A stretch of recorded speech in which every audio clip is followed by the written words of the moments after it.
अगर आप मेरे चैनल पर नए हैं तो कृपया चैनल को सब्सक्राइब करें और वीडियो को लाइक करें। हमें कमेंट में ज़रूर बताएं कि हमारी कहानी आपको कैसी लगी और यह भी बताएं कि आप किस शहर से वीडियो देख रहे हैं। तो चलिए दोस्तों, बिना समय बर्बाद किए कहानी शुरू करते हैं। यह कहानी 70 के दशक की है। उस समय गर्मी के मौसम में अक्सर घर के मर्द आंगन में बिस्तर लगाते थे, लेकिन जैसे ही मौसम बदलता आंगन और छत दिन ढलते ही सुनसान हो जाते थे। नवंबर का पहला सप्ताह था और हल्की गुलाबी ठंड ने दस्तक दे दी थी।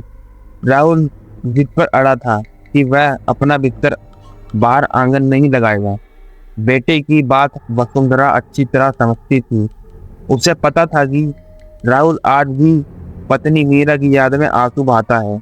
मीरा की याद उसके दिल पर ऐसे बादल बनकर छा गई थी कि उसकी मौत के बाद राहुल ने एक बार भी उसके कमरे में कदम नहीं रखा था।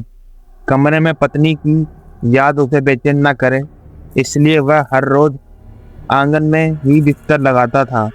रात के तीसरे पहर के करीब कुंडापुर गांव में अपने दलान में चारपाई बिछाए राहुल गहरी नींद में था।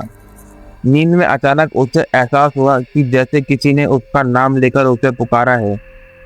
उसकी नींद टूटती है और वह घबराकर उठकर बैठ जाता है। उसे बाहर आंगन का दरवाजा पीटने की लगातार आवाज सुनाई दे रही थी। राहुल परेशान होकर दरवाजे की ओर कदम बढ़ाता है। तभी उसे पीछे से किसी की आवाज सुनाई देती है। कहाँ जा रहे हो इतनी रात को? राहुल ने पीछे मुड़कर देखा तो उसकी माँ वसुंधरा ठीक उसके पीछे खड़ी थी। कब से कोई दरवाजा पीट रहा है? मेरा नाम लेकर भी पुकारा। राहुल ने कहा, कई बार दरवाजा खोलने जा रहा हूँ, लेकिन आज तो बड़ी गहरी नींद लगी थी। आपको भी आवाज नहीं आई क्या? कैसी बात कर रहा है छोरा? कौन इतनी रात को दरवाजा पीटेगा? तुझे वहम हुआ है, मुझे तो दरवाजा पीटने की कोई आवाज नहीं आई। सो जा चुप करके। आधी रात में बिना सोचे समझे दरवाजा नहीं खोलते। वसुंधरा ने कहा, नहीं माँ, मैं झूठ थोड़ी बोल रहा हूँ, मुझे कोई वहम नहीं हुआ, सच में दरवाजा पीट रहा था। अरे कुछ सपना देख लिया होगा, चल अब सो जा।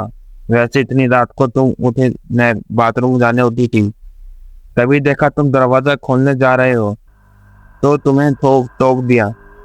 माँ के कहने पर राहुल चुपचाप अपनी चारपाई पर लेट जाता है, लेकिन नींद उसकी आंखों से कोसों दूर हो जाती है। अब वह भी असमंजस में था कि उसने जो महसूस किया वह उसका वहम कैसे हो सकता है। राहुल चारपाई पर लेटा हुआ करवट बदल रहा था। तकरीबन रात के 2 बज चुके थे और राहुल एक बार फिर गहरी नींद में चला गया था। अचानक उसे किसी के कुएं से पानी खींचने की आवाज सुनाई देने लगी। राहुल ने अपनी कलाई पर बंधी घड़ी की ओर देखा। रात के 2:30 बजे थे। चाहे जो मजबूरी हो, गांव में 4 बजे से पहले औरतें कुएं में पानी नहीं खींचती। फिर इतनी आधी रात को कुएं पर कौन हो सकता है? एक बार फिर राहुल अपनी चारपाई से उठ खड़ा हुआ और धीमे कदमों से आंगन के दरवाजे के पास पहुंचा। कौन है बाहर? राहुल के इतना कहते ही कुएं से रस्सी खींचने की आवाज बंद हो जाती है और उसे किसी औरत के सिसकने की आवाज सुनाई देने लगती है। मुझे अंदर आने दो, बाहर खड़ा ना हुआ जा रहा है, कब से आपका नाम पुकार ही रही हूँ। आप दरवाजा ही नहीं खोलते, 2 घड़ी बैठ लेने दो। राहुल दरवाजा खोल देता है और देखता है कि सामने लाल घूंघट ओढ़े एक स्त्री खड़ी है। राहुल उसे लेकर अपनी चारपाई पे बैठता है। आप भी मुझे पहचानने में गलती कर गए जी, इतनी जल्दी भूल गए क्या मुझे? मैंने आपको कितना पुकारा, लेकिन आप सुनते ही नहीं। मीरा तू है क्या? राहुल ने पूछा। हाँ मैं ही हूँ, मुझे दिखा दो, या तू ही है क्या? ना, मैं तेरी आवाज पहचानने में धोखा नहीं कर सकता। नहीं, ऐसे नहीं दिखा सकता, आपको थोड़ा इंतजार करना होगा। अच्छा एक बात बताओ, मेरी याद आती है ना या नहीं? तेरे बिना तो यह घर घर ही नहीं लगता। अरे तू क्यों चली गई मुझे छोड़कर? मैं ना मानती तो जो मुझे याद करते तो अकेले कैसे रह लेते? बोलो, साबित करोगे अपना प्रेम? हाँ हाँ, बता क्या करना होगा। अमावस्या की रात में आऊंगी तुम्हें लेने। अगर प्यार करते हो तो मेरे साथ चलना होगा। बोलो चलोगे ना? नहीं, मुझे छोड़कर मत जाओ, मैं तुम्हारे बिना नहीं रह सकता। मेरे पास बैठो ना कुछ देर। ठीक है, मैं वादा करती हूँ, फिर तुमसे मिलने आऊंगी। बस किसी से कुछ कहना नहीं।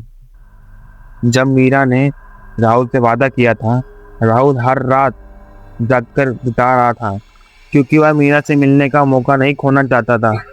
तीसरी रात को तकरीबन 2 बजे फिर से उसके दरवाजे पर दस्तक होती है। राहुल समझ गया था कि वह मीरा ही है, इसलिए वह लपक कर दरवाजा खोल देता है। मीरा अंदर आती है और राहुल के साथ बैठकर बातें करने लगती है। पता नहीं आज बार बार क्यों नींद उतर रही है। एक बार जाकर राहुल को देख आती हूँ। पता नहीं क्यों हो गया इस लड़के को। जब से मीरा आई है ना, तो किसी से बात करता है ना रात को सोता है। मेरा तो बड़ा जी घबराता है उसके बारे में सोच कर। राहुल की माँ बाहर आंगन की तरफ आती है और देखती है कि राहुल चारपाई पे बैठा हुआ है। चारपाई के और करीब आने पर वसुंधरा देखती है कि दिन भर एक भी शब्द अपने मुंह से ना निकलने वाला राहुल आंगन में लगे खाली झूले और मुंह करके जाने क्या बड़बड़ा रहा है, और झूला भी लगातार हिल रहा है। राहुल यहाँ अकेले में बैठकर क्या बड़बड़ा रहा है? बेटा चल अंदर, ठंड बढ़ रही है, यहाँ तबीयत खराब हो जाएगी। माँ मैं अकेले नहीं था, वहाँ मीरा है ना, यहाँ उसके साथ बातें करके रात बड़े आराम से काट रहा हूँ। क्या मीरा? कहाँ है मीरा? वसुंधरा के इतना कहते ही हिलता हुआ झूला अचानक से रुक जाता है। लो चली गई, उसे तुम्हारा यहाँ आना अच्छा नहीं लगा। वो तुम्हें गुस्से से देख रही थी। बेटे के मुंह से ऐसी बातें सुनने के बाद वसुंधरा के पैरों तले से जमीन खिसक गई थी। किसी तरह अपने आप को संभालते हुए वह अंदर आई और जाकर अपने पति को जगाने लगी। अरे राहुल के बापू, अरे उठो, मैं कहती थी छोरे को अकेले बाहर आंगन में मत सोने दो, लेकिन आप लोगों ने मेरी एक बात पर भी गौर नहीं किया।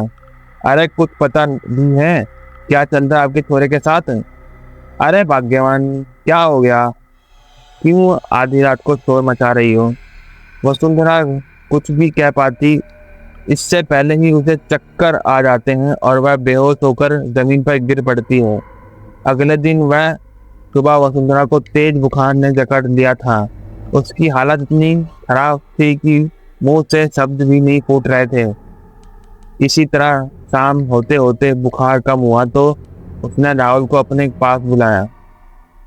राहुल, आज के बाद तू आंगन में कभी नहीं सोएगा, और मैंने पहले भी कहा है कि तू हनुमान चालीसा का पाठ किया कर। बेटा तू सच सच बताओ, क्या सच में तुझे वह मीरा दिखाई देती है?